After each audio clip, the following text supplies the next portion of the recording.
Welcome everybody to Ringside Wrestling Entertainment, and welcome to your weekly episodic news show right here on Ringside Wrestling, where we cover everything that has to do with the WWE, news and rumors, all that fucking shit. We talk about it, we discuss it right here on Behind the Mic, and it is episode 8, and we've got a lot of news, a lot of fucking hilarious news, I guess you could fucking say. Tom Phillips, a fucking asshole move, and it bit him in the ass. Jesus fucking Christ. We got fucking Tom Phillips fucking cheating on his wife. Jesus Christ. We've got Brazzers making a porn for the Montreal Screwjob. Jesus Christ. We've got some fucking hilarious news. That's all I've got to fucking say about that.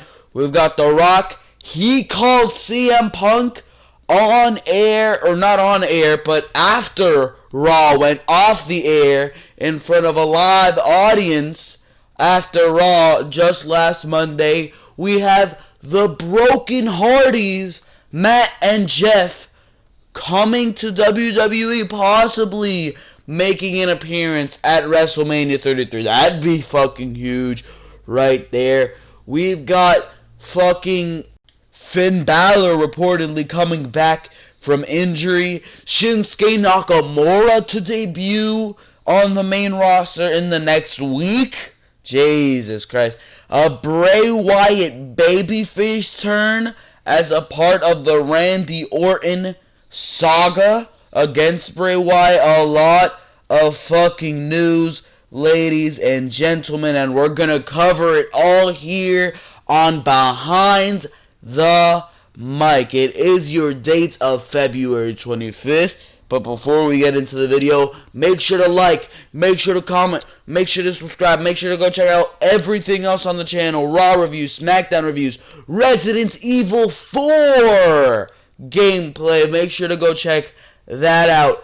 And make sure to leave a like, make sure to comment, make sure to subscribe, make sure to go check out the Twitter account of the same name. And just make sure to do all of that before we get into the video, because it's coming right now. Let's go straight in to the news. The Broken Hardys coming to the WWE, possibly set for a WrestleMania 33 return. Wow.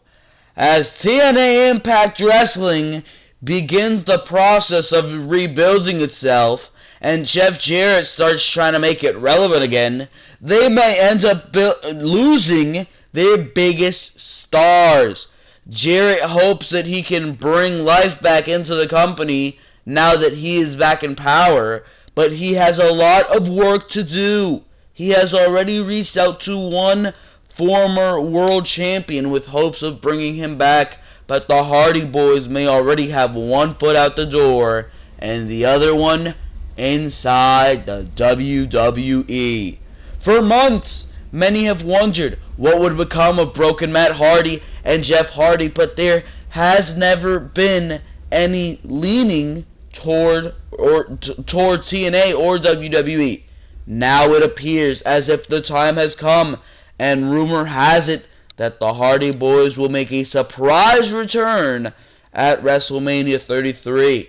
All wrestling fans have followed along with the drama and knew that the Impact Wrestling contracts of the Hardy Boys were up in February. According to PW Mania, they have indeed expired, or at least will within the next couple days, and WWE has made it no secret that they want the Hardy Boys back. This is pretty convenient timing for the expiration of their contracts, because WrestleMania 33 is right around the fucking corner. If there was ever going to be a time for them to make their return to WWE. There really couldn't be a better time than during the road to WrestleMania. But there actually could be. Dave Meltzer of the Wrestling Observer, by way of Sportskeeda, is reporting the rumor is that not only will the Hardy Boys return to WWE, but they will also do it at WrestleMania 33 in Orlando. It isn't known how they would make their comeback, but there will be a lot of good opportunities. Obviously, the broken gimmick by Matt and Jeff has breathed new life into them over the last year, and they have become the leaders of TNA. If they were to leave the company, it would bring about a gaping hole to a roster that is already in a lot of fucking trouble. Could you imagine them making their return/debut at WrestleMania 33 to come face to face with the hosts of the big pay-per-view, The New Day? While it's always possible that the Hardys could sign or already have signed new contracts with TNA Impact Wrestling and are staying put, no one knows yet. It would be odd for the company not to announce that they were keeping them, and that it is what leads many to think that a new deal has not been signed upon yet. Matt and Jeff Hardy have a lot of freedom to work the independent scene and in other promotions while under contract with TNA, and it has made for a lot of fun. If they sign with WWE, that is going to come to a halt because everyone knows that simply won't fly with Vince McMahon. Currently, the Hardy Boys are telling independent promoters they cannot book any dates into May or past it, and that is due to not knowing where they will be just yet. A lot is riding on who signs the Hardys, and if TNA loses them, it will be difficult to recover from that blow. WWE wants them, and they are planning on doing whatever it takes to get them. Jeff Jarrett knows he needs to do the same. Right now, WWE is on a pretty huge payroll as they have brought in a large number of incredible talents over the course of the last year. NXT is filled up and coming with young superstars, while veterans such as AJ Styles, Samoa Joe, and Finn Balor have been brought in. The Hardy Boys have ruled TNA Impact Wrestling for a couple of years, and losing them would hurt the roster in a huge way. Still, it would be interesting to see broken Matt and Jeff Hardy back in the WWE. What the fuck do I think of this? I mean, it's great fucking news. It really is that the broken Hardys could come to the WWE. That would certainly make WrestleMania 33 a lot more fucking interesting. If you ask me, I would want to see the Hardys fucking go for the tag team titles at WrestleMania 33.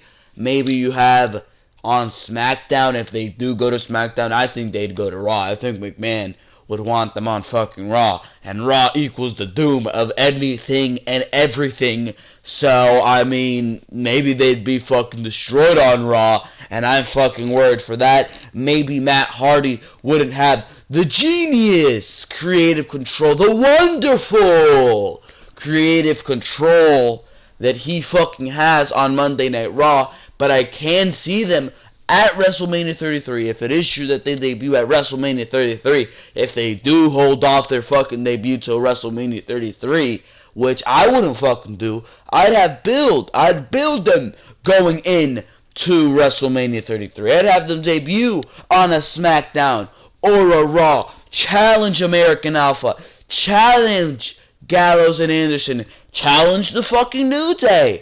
I mean, it'd be bigger if the New Day still had the tag team titles, and the Hardys were going to take the tag team titles from the New Day, who's held, by this point it would be 500 days plus. That would be a bigger match, but WWE obviously spoiled that. So why don't you give us a Hungry American Alpha versus the Broken Hardys? That would be a fucking great match.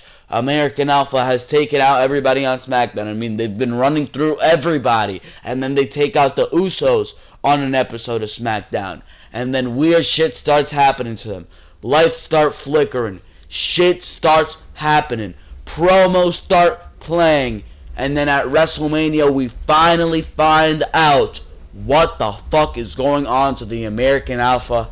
It's the Broken Hardys, and they fucking take the tag team titles from American Alpha. You can certainly do that. There's a lot of opportunities. You can have them go to Raw. You can have them maybe confront the New Day. They are the hosts of WrestleMania, and fucking have a glorious fucking scene where the Hardys and the New Day are just going back and forth. That would be fantastic. You can have them actually wrestle a match, which is what I would want to see. Me, I would preferably want to see them go against American Alpha. What it looks like they're going to do, maybe Gallows and Anderson, I'm not sure. There's a lot of possibilities for what the Hardys can fucking do. I mean, they haven't been in WWE in a long fucking time. Yeah, for all we know, you can have these two split up into singles competition.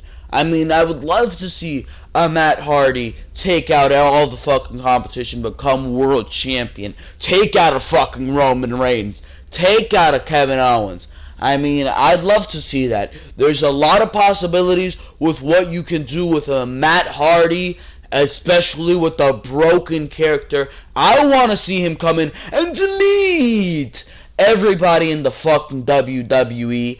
The guy is fucking pure gold, and if you let him be himself, if you don't restrain him, and that's a big thing, the article mentions it, the fucking house shows that they're fucking doing.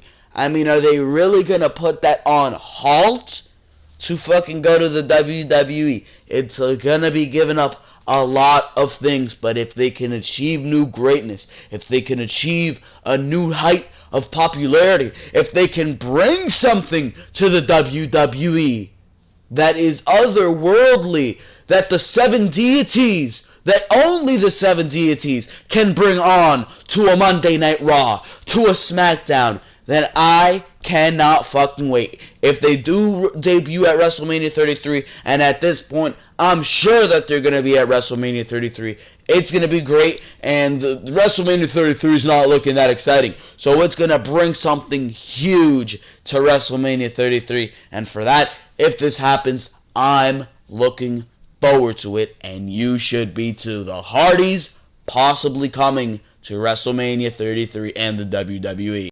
Roses are red, violets are blue. I'm in my seat with a massive erection and a 4 hours flight ahead. I'm gonna face fuck the shit out of you. Goddamn Tom Phillips. You fucking asshole. Jesus Christ. I mean, what the fuck? Look at that. Let's dissect this. Look at the fucking picture that he sends to this girl. Or, I don't know. I think he fucking said that shit. Look at the picture he sends to this girl. He expects this girl to fucking like him? What the fuck? Jesus Christ. What the fuck is going on here? WWE announcer Tom Phillips allegedly caught in online affair. Sets social media profiles to private. Ha ha ha ha ha. What the fuck? I just find this. I mean, it has nothing to do with anything going on in the fucking WWE. I really shouldn't be fucking discussing this because it has no relevance whatsoever to anything having to do with the WWE. But I mean, it's just fucking hilarious, and that's the only fucking reason I'm reporting it. WWE announcer Tom Phillips has allegedly been caught in somewhat of an online affair after photos had surfaced of an exchange between him and a woman on Instagram. The woman, claiming to be involved with Phillips, posted the following on Instagram before switching her profile to private. It included a photo featured below and featured in this fucking video. Look at that fucking photo. hilarious. Jesus Christ. And read the fucking shit he sent her. Jesus Christ. It included a photo featured below showing a sexually explicit conversation between her and the WWE announcer over what appears to be Twitter direct message. "This is why I don't trust people," wrote the woman under the fucking caption of the Instagram photo. "Without my friends, I never would have known that a high-profile WWE commentator who was talking to me and wanted to get together is engaged. I had zero idea and couldn't be more sorry to the girl involved. You deserve better than this. Apparently nobody is faithful anymore." Since the story first broke online, Phillips has switched all his public social media profiles to private. We have reached out to him and WWE for a comment, but have not yet heard back. Are you fucking kidding me, Phillips? That is absolutely fucking hilarious. I mean, Tom Phillips, he's great at his job. He really fucking is. And this really shouldn't affect his job in any fucking way. If it does, WWE, you're a bunch of fucking assholes. This is just Tom Phillips being an absolute piece of shit in real life. I think that has no correlation whatsoever to his position on Smackdown, his position on NXT. He should not be fired for this. This has nothing, absolutely nothing to do with his role in WWE, and I'm just getting this out of the fucking way. It should not affect his role with WWE. If it does, I'm gonna get fucking pissed, because this is his personal life. He didn't know this was gonna fucking get out there. I mean, it's fucking hilarious that this is what he's fucking sending to women. Are you fucking kidding me? I'm in a seat with a massive erection. Jesus God, I'm gonna face fuck the shit out of you. I'm gonna face fuck the shit out of you. I mean, you said I'm assuming your conversation before this, you were having a lighthearted conversation. You sent her a funny photo, right? She's laughing, right? And then you fucking move on to this. Jesus Christ, what a fucking icebreaker, you know? Right? Jesus, motherfucker, man. And he's already engaged or married, Phillips is. So that just makes him a fucking asshole. He's fucking single. He lost both fucking pieces of candy. Did Phillips, Jesus. He lost this girl, who her friends apparently had to inform her that he was already fucking in a relationship, and I'm sure his wife, or his fucking, the person he's engaged to, is not gonna fucking like the looks of this. So, I mean, what the fuck? Phillips, you're fucked. You are motherfucking fucked. Be careful who you are talking with when you're in a fucking affair. It's over for Phillips. I mean, it's gonna be hard to get another piece of the fucking good stuff, or whatever terminology you want to fucking use. It's going to be hard for Phillips to get with another woman after that shit. That shit's now fucking public. That shit is going to haunt you for a while. And everybody watching this video, all the women watching this fucking video are going to say, Phillips, you ever try to play the moves on me? I fucking know what you're up to. So, there you fucking go. Tom Phillips. He's a pretty nice guy on television. He's great at his job. He's a damn good WWE commentator. He's good at doing backstage interviews. He's portrayed as this fucking pussy interviewer who really isn't going to do much things back.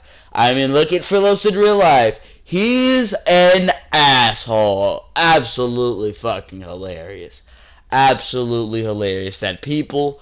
They're so fucking, the way they're portrayed on television, or the way they portray themselves in their job, is completely different from the way they fucking look in real life, or the way they act in real life. It is absolutely hilarious.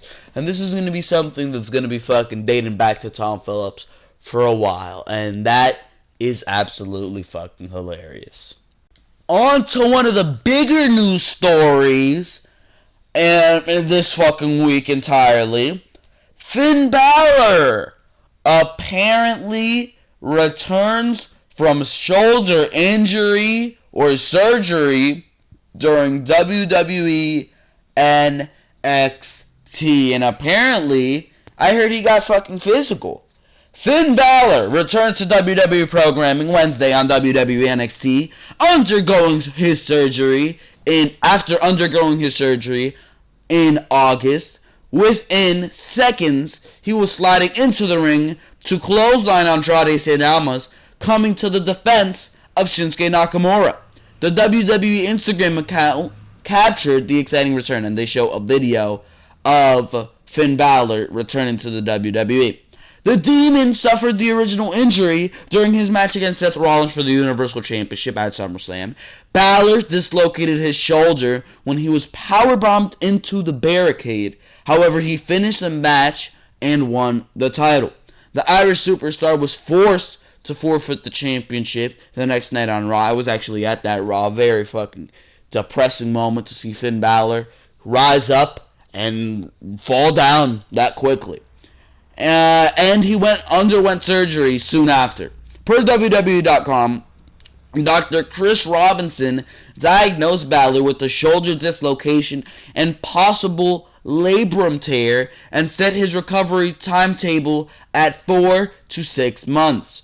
During Balor's time off television, Kevin Owens became the second WWE Universal Champion when Triple H helped him win a fatal 4-way match that also involved Seth Rollins, Roman Reigns, and Big Cass. While Balor was out of sight and out of mind to some degree, he made it clear that he intended to return and make a significant impact in 2017. Formerly known as Prince Devitt, during his successful stint in Japan, Balor took WWE by storm when he signs and joins NXT in 2014. Before long, Balor was the unquestioned face of the brand and defeated Kevin Owens, now your Universal Champion, for the NXT Championship. Among the biggest reasons for Balor's rapid rise in popularity was his Demon character, which featured him painting his body prior to big matches and taking on a more aggressive personality than he normally would. Balor had big-time superstar written all over him, and he finally got his chance to shine on the main roster when he was selected by Raw as part of the brand split draft over the summer. The veteran was immediately pushed to the top of the card and even scored a rare, very, very rare, super rare, clean victory over Roman Reigns on Raw in order to establish himself as Rollins' opponent for the Universal Championship at SummerSlam. Although the injury derailed the considerable momentum he had built up, Balor is a can't-miss star who is now in line to becoming a focal point of WWE programming once again. The 35-year-old stands to make WWE a ton of money due to his marketability, if I can fucking speak, and merchandising, Jesus Christ, possibilities. That's a fucking hard sentence. Don't fucking blame me. And that means he is never likely to stray far from the main event scene. Now is an ideal time to get a talent of Balor's caliber back in the fold, and it should generate even more excitement among the WWE Universe with WrestleMania 33 approaching. Listen, Balor probably going to return after Fastlane. It's going to be huge news. It's going to be huge for Monday Night Raw. Monday Night Raw is going to have one better segment every week. One segment that's better. One more segment to fill the time slot. And Monday Night Raw is going to get better because Finn Balor's great. And there's no way you're going to make fucking Finn Balor awful. I mean, you can't ruin Finn Balor. Finn Balor is a superstar. The WWE knows that. Even Vince McMahon and Kevin Dunn know that.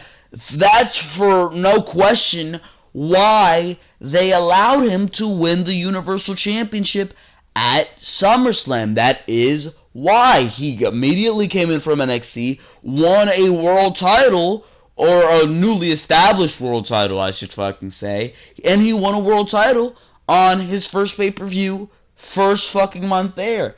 I mean, they have faith in Finn Balor. He's a huge star. He really fucking is. And the WWE knows that. And they want to take advantage of that. So, going into WrestleMania, really expect Finn Balor to be a focal point. A fucking very fucking primary thing for the WWE. It'd be an absolute mistake not to bring this guy back before WrestleMania. The way WrestleMania 33's card is looking, they need Finn Balor no matter what the fuck Finn Balor is going to be doing. Whether he faces Samoa Joe, whether he goes into a Universal Championship match against Kevin Owens, which at this point I doubt because there's Goldberg and Goldberg versus Kevin Owens, and Goldberg is going to take the title from Kevin Owens. Unfortunately, I mean, it's undoubtable at this fucking point. I mean, whatever Finn Balor ends up doing, it's going to be money. And that's the reason why Finn Balor is so fucking important.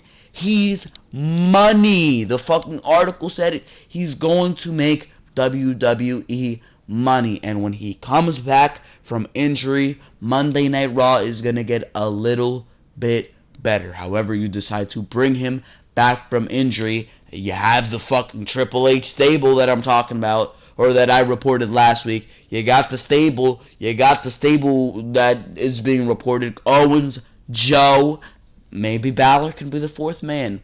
Triple H, Owens, Joe, maybe Balor can be the fourth man. I don't fucking know. You got a lot of things for Balor. There's a lot of possibilities. I mean, if it were up to me, put him in a match against The Undertaker. Put him in a match against The Undertaker at WrestleMania. But the way it's looking, again, it looks like Roman Reigns is going to take that slot. There's a lot of possibilities. That's the bottom line, if you ask me, when it comes to Finn Balor. And it's nerve-wracking thinking that they could fuck it up. But I doubt it, because I'm under the fucking impression that whatever you do with Finn Balor at WrestleMania is going to be great. And there's no fucking getting around that fact. Finn Balor going to be at WrestleMania 33. Going to return after Fastlane, the Monday Night Raw after Fastlane. If you ask me, leave your comments down below. What should Finn Balor be fucking doing at WrestleMania 33? And, I mean, when will he return? When do you think he will return? Will he return at the event? Some people are fucking reporting that. I don't believe that shit right there. Will he return at the event? Will he return the Monday night after Mania? Or will he come back the night after Fastlane? What do you think, ladies and gentlemen? Leave your comments down below on all that. And let's move on to the next news story. Shinsuke Nakamura to debut on the main roster next week and face AJ Styles at WrestleMania. Wow, listen to that. In early 2016, rumors were running wild that two amazing talents from Japan were heading stateside, and that AJ Styles and Shinsuke Nakamura would soon be together again. Now it is a year later, and both men are having tremendous success in WWE and NXT respectively. But they do have a long history together. Now rumors are flying around that not only will Nakamura make his main roster debut next week, but he will go on to face AJ Styles at WrestleMania 33. Last week on Smackdown Live, there was some controversy at the end of the Battle Royal, as recapped by the official website of the WWE. It ended with AJ Styles and Luke Harper tying for the win and setting up a number one contender match next week on Team Blue's show. As reported by Cage-Side Seats, that match is expected to be won by Harper, as he is likely going to go on to be in the WWE Championship match at WrestleMania 33. This match, though, is also rumored to set up Styles' opponent for the big pay-per-view as well. As recently reported by Inquisitor, Styles was rumored to face off with Shane McMahon, commissioner of Smackdown, in early April. Those plans appear to have been changed, though, and Styles' WrestleMania opponent may not even be on the main roster yet, but he will by next week. 434 is reporting that former NXT champion Shinsuke Nakamura is set to make his main roster debut next week on SmackDown.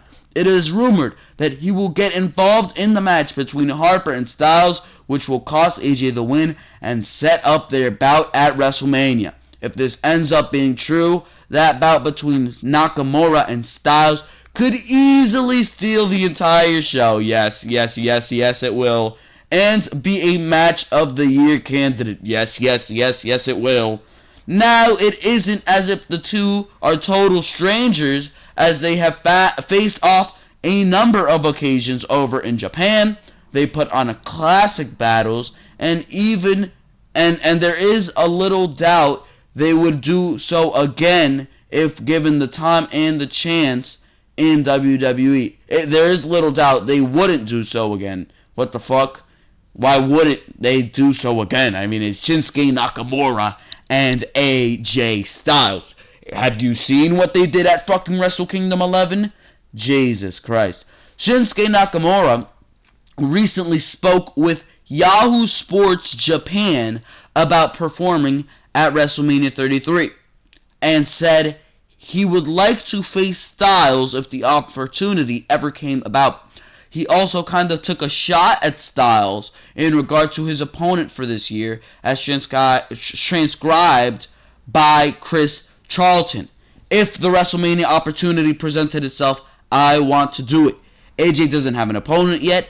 I'd like to fill that spot. I've achieved a lot this year, but there's much more to do. I want to make more strides over the next year and show my true ability.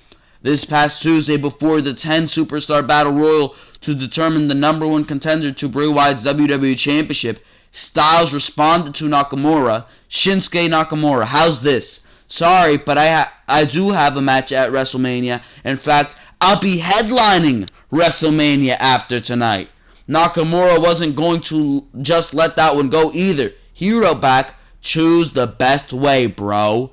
At this time, WWE is allowing these two superstars and wrestling legends to go back and forth on social media and not putting a stop to it. If Nakamura is going to be Styles' opponent at the biggest pay-per-view of the year, he will have to move up from NXT very soon, and the program will need to be started right away. WWE never really does anything or allows anything to happen unless they are going somewhere with it. Sure, it may not be right away or it may not be far into the future, but if they tease it, there's a reason. Shinsuke Nakamura and AJ Styles mentioning each other recently has led to a lot of speculation, and it may be too short of notice, but it is not at all impossible for the former to jump from NXT and make his debut and set up a WrestleMania 33 5-star match in the making. What the fuck do I think of this? I mean, it doesn't make sense. I mean, Shinsuke Nakamura has unsettled business with the NXT Championship. And not fucking Samoa Joe. And Bobby Roode and fucking Cassius Ohno challenging for the NXT Championship. I mean, you got Cassius Ohno. You got Bobby Roode to deal with down in NXT. Unless you want to have Shinsuke Nakamura, who was at the NXT tapings recently, I believe. Unless you want to have Shinsuke Nakamura do both double duty in NXT and fucking WWE. It'd make the fucking NXT TakeOver match much more predictable. But I mean, AJ Styles versus Shinsuke Nakamura. I mean, the rumored AJ Styles versus Shane McMahon, that's okay.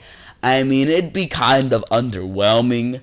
But, I mean, AJ Styles versus Shinsuke Nakamura. I mean, that would be a blockbuster match. You want to top There's fucking rumors of WWE wanting to top Okada versus fucking Omega at Wrestle Kingdom 11.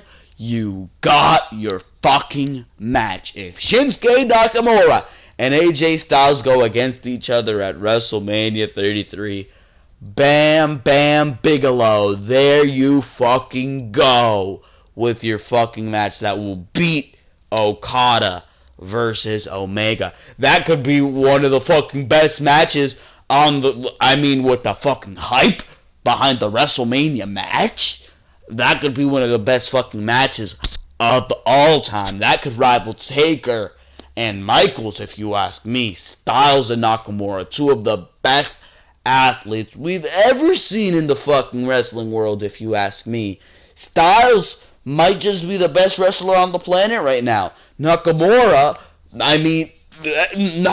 could get that same fucking title. So the match has me fucking pulling down my pants and saying, please, I'll do anything. But when it comes to logic, what reason does Nakamura really have to go and attack Styles? His cockiness over Twitter. What reason really is there? Maybe you can have beef grow. This would make more sense to me, between Shane McMahon and AJ Styles. And in order to get rid of AJ Styles, as I get a fucking notification on my phone, and in order to get rid of AJ Styles, maybe Shane McMahon says, I know I can't fucking beat AJ Styles. AJ Styles is one of the best wrestlers in the fucking world. So maybe he enlists the help of Shinsuke Nakamura. But again, that wouldn't have a lot of build. So I don't fucking know. I know there would be blockbuster television for SmackDown. Just having Shinsuke Nakamura on SmackDown would beef the SmackDown roster up to other levels. Shinsuke Nakamura can really change the course that WWE is on. And that is huge motherfucking news, if you ask me. I don't give a fuck what you do. I just know that AJ Styles versus Shinsuke Nakamura is the way to go. And if you put that match on at WrestleMania, you might as well take my money. That's all I gotta say about that shit right there. Moving on to the next story. Jesus Christ. Take my fucking money. Take my fucking money with that fucking shit right there. We got The Rock. The shocking reason why The Rock called CM Punk after Raw this week. The WWE Universe is still talking about The Rock calling CM Punk after Raw went off the air. But the fans may be surprised to learn why The Rock decided to call Punk, despite his relationship with WWE showing no signs of improvement. Many people are still wondering if Rock had a spur-of-the-moment impulse to call his friends in front of a live crowd in Los Angeles, or if it was a deliberate stunt to bring Punk back into the fray. CM Punk hasn't been seen on WWE programming since the 2014 Royal Rumble pay-per-view. His relationship with WWE went extremely sour after his podcast interview on The Art of Wrestling with Colt Cabana aired. The WWE Universe continues to fully support Punk, despite the company considering him to be scorched earth. There have been many rumors about a possible return to WWE for CM Punk, but there is still too much bad blood between the two parties for them to do business together again. In fact, The Rock breaking kayfabe to call Punk is the first time that the latter has been mentioned in a setting where WWE officials didn't have to acknowledge him. The WWE Universe remains hopeful that Rock's after Raw shenanigans could lead to something. It's being reported that the reason why The Rock made the decision to call CM Punk after Raw had gone off the air was for no other reason than he thought it would be entertaining for the WWE Universe, as we thought. The Rock is bulletproof in WWE, so he can do anything he wants if WWE officials agree to give him a microphone. the powers that are unhappy about Rock's stunt with CM Punk, but there isn't anything to do about it. The People's Champion was in attendance for Monday Night Raw because he was filming a huge scene for his upcoming film, Fighting with My Family, which is based on the life story of WWE superstar Paige and her wrestling family. The Rock and crew filmed a reenactment of Paige's main roster debut in WWE against AJ Lee for the WWE's Divas title back in 2014. The scene is expected to be pivotal to the ending of the film. Recent WWE signee Fee Trinidad played the role of AJ Lee, who is also CM Punk's wife in real life. There has also been a lot of speculation about her WWE career ending too soon because of Punk's beef with WWE officials. That's true right there. All of these factors contributed to The Rock making the call to CM Punk because he knew the WWE fans would appreciate it and it would generate a lot of buzz. But imagine if Punk had answered the phone. CM Punk admitted that he didn't answer the phone because he was walking his dog, but he thanked the Los Angeles crowd of WWE hopefuls for the response and attention. Honestly, it may be better that Punk didn't answer the phone because that could have been a huge blindside. Punk has shown zero interest in returning to WWE, but possible WWE Hall of Fame induction or an appearance in the future still seems plausible. In all likelihood, wrestling a match for WWE might not be out of the question. Punk has not wrestled a match in 3 years, and his UFC career may not be over after his first fight with the company. Even if it is, Punk will have the chance to go to Bellator or fighting elsewhere. For better or worse, Punk's WWE career is over. The point is that a WWE return remains highly unlikely for Punk. It was extremely interesting for The Rock to bring out CM Punk's name out of the blue, but the stunt was simply to entertain the WWE Universe while his film crew set up. Unfortunately, it won't lead to anything. However, WWE fans will continue to stay hopeful in the future. You can never say never in the wrestling business. So there you fucking go. The Rock didn't call CM Punk to get him to fucking return. The Rock didn't call CM Punk to set up a WrestleMania 33 match. The Rock didn't call CM Punk to suck his cock. The Rock called CM Punk to entertain the WWE Universe. And that's all. That's all. People are like, oh, CM Punk's going to return. CM Punk's going to fucking return. They're setting something up. They're not setting up anything. I mean, the only fucking thing that pissed me off about this shit is that The Rock wasn't on Monday Night Raw. We got a fucking abysmal Monday Night Raw with the fucking New Day against fucking Jinder Mahal and Rusev. They could have easily cut that shit out. They could have cut like a fucking 10 minutes from the women's segment, and they could have easily fucking they could have fucking cut out maybe 1 or 2 commercials, and they could have easily fucking had The Rock appear on Monday Night Raw, and then he can film after the fucking show. But they could have easily had him appear and fucking entertain us watching at home on Monday Night Raw. He was there for the entire fucking show. He could have had a segment on Monday Night Raw and made Monday Night Raw somewhat fucking watchable. But no, we got a fucking abysmal show with bullshit spread all around.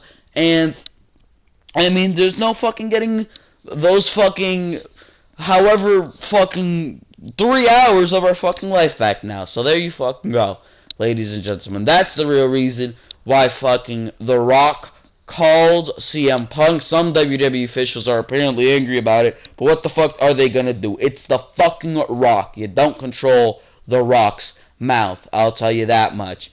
But there you fucking go, ladies and gentlemen. The Rock, that's the reason he fucking called CM Punk. And let's move on to the next news story here. And for your next and final news story of the day here, we have rumors of Bray Wyatt turning babyface as part of his angle with Randy Orton. The Eaters of Worlds is destined to be a great face, and that time may just be around the corner. According to Cage Side Seats, WWE is looking at the option of turning Bray Wyatt face in his current storyline with Randy Orton. Bray Wyatt has been in a storyline with Randy Orton since the end of August. It has been going on for nearly 6 months now and is a prime example of long-term storylines that WWE has brought back after the brand split. At first, the fans did not buy into the feud much between the two, but after No Mercy, there was a swerve in the storyline that saw Randy Orton join the Wyatt family after turning on his ally Kane. Orton and Wyatt have been dominant since aligning with each other, winning the Smackdown Tag Team Championships briefly. However, dissent between Luke Harper and Randy Orton caused them to lose the championships in quick fashion. Randy Orton won the Royal Rumble, and Bray Wyatt won the WWE Championship at Elimination Chamber. However, 2 days later on SmackDown Live, Randy Orton vowed not to face Bray Wyatt as long as he was the WWE Champion. From the look of things, it seems that the creative direction is a triple threat match between Bray Wyatt, Randy Orton, and Luke Harper. Luke Harper is set to face AJ Styles next week on SmackDown Live to become the number one contender to the WWE Championship at WrestleMania. It won't be long before Orton enters the mix. Given the direction of the storyline, it seems to be a matter of when and not if Randy Orton turns on Bray Wyatt. What is interesting is that when it comes to the current status of Orton and Wyatt, Wyatt comes across as a heel, whereas Randy comes off as he is turning a face very soon. The twist that would see Bray Wyatt turn face instead of Randy Orton would be a welcome addition, and quite a surprise that will make this feud rather memorable. Bray Wyatt will defend his WWE Championship at WrestleMania, but it is not clear against who and how many competitors. Hopefully Bray gets the rub at WrestleMania. As Jim Ross has stated multiple times before, Bray Wyatt is a babyface in the making. He already has the WWE Universe firmly behind him. Having Bray turn face and go on to successfully defend the championship at WrestleMania would be the ultimate rub that would be hugely beneficial to WWE in the long run. So that's the fucking story right there on Bray Wyatt. It'd be awesome to see Bray Wyatt turn face, if you ask me. You had that moment on Monday Night Raw, after WrestleMania. Yeah, I think it was the Monday Night Raw after WrestleMania, where he teamed with Roman Reigns to face, I believe, the League of Nations or some shit. And he got a babyface reaction, and he was fucking...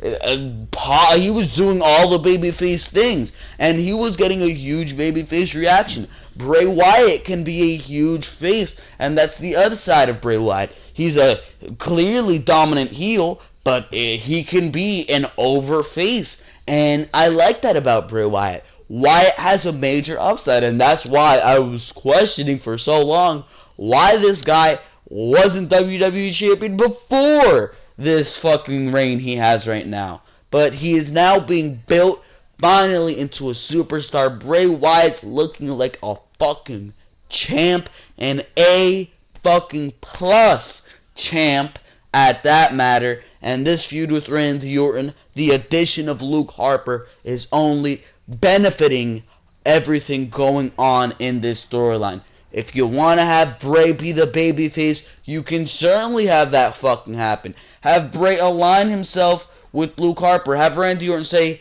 now that Luke Harper is in this fucking match, I want my fucking championship opportunity back. Fuck Luke Harper. I'll help you beat him.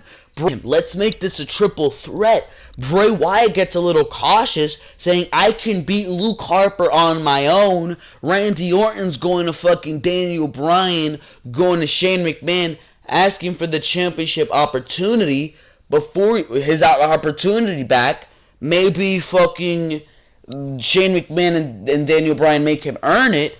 Randy Orton earns it, and then fucking Bray Wyatt begins to grow a little bit cautious of Randy Orton, trying to infiltrate the base, get his WWE Championship match anyways, and that's making Bray Wyatt cautious.